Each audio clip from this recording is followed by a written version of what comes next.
Hey guys, Tim Stafford here. Just wanted to do a short video of horn details. This is an R69S we just sold and have all kinds of detail work on our bikes, but a lot of it gets lost on the internet now unless you see things in person. But here's earlier style klaxon horn. This is from 63. So the earlier horns have black screws. Later they went to a different screw profile, and they were actually done in either zinc or cadmium with a gold iridite on them. Here's some nice ones right here. So yeah, gold iridite, and see how the center is recessed. But yeah, we always take our horns apart, blast them. Usually we take out all the screws, but we had some screws that were already plated, so we can just switch them out, you know, the adjuster screw and the hookup screws on the back. Here's how one of the later ones came out. The gold iridite on this one is a little on the light side, but it could be all over the board with iridite. Depends on how long the plate are left in the bath.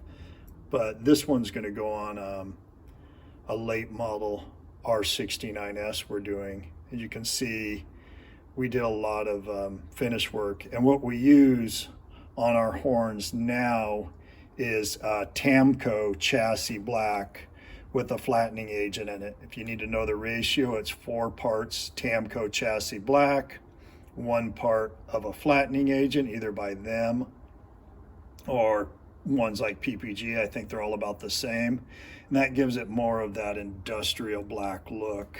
If you want to know how black looks, we did this one a while back. It was just, we were just shooting with some other stuff, and as you can see, it's a little too glossy, and this was probably done in a PPG paint with just a slight bit of flattening agent to it. Put that back here.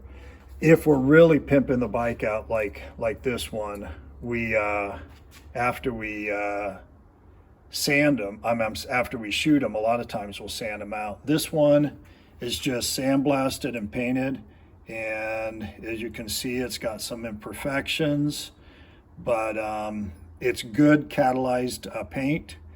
And this one is going more on a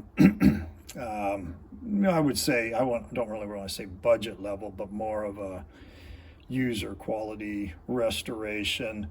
You know, if the customer's not going to pay for it, we can't afford to spend 4 hours, 5 hours on a horn. So this one's got some imperfections, and we're just trying to get it done more on a budget. This one is going to be for an R69S that we're going to sell. S models fetch more. We can afford to do the extra work. This one right here is going to go on an R50 US, and just those words probably conjures, it's got to be budget. No one's going to pay top dollar for R50 US yet. Times are changing though. This one's going on a customer's bike. This is an R60. He's willing to pay for it. So the back looked good, but the fronts were so-so on some of these higher end bikes. So this is the stuff sanded out, ready for its second coat of paint.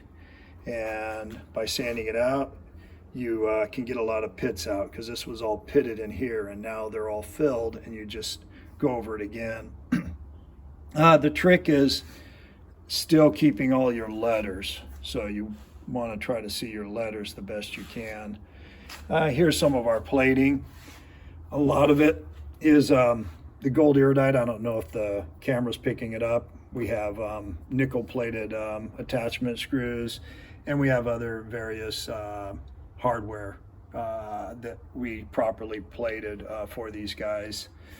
And also, go back to this horn here. This is an early Bosch horn. This is gonna go on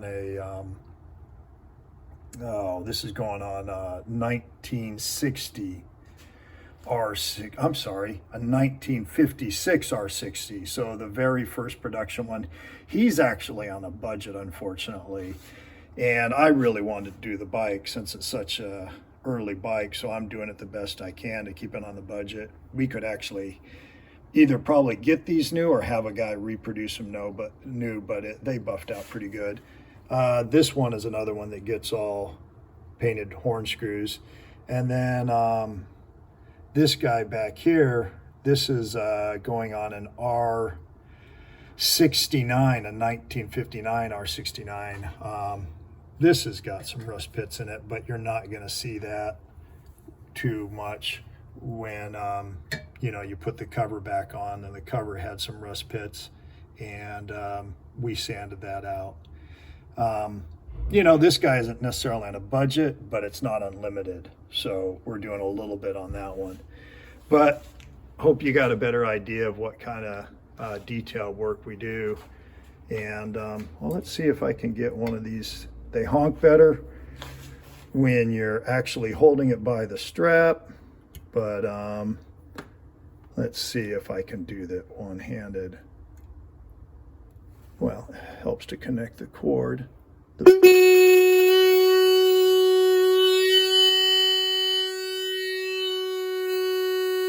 go. Now that you guys can't hear anymore, I will sign off. All right, guys. Thanks a bunch. Take it easy.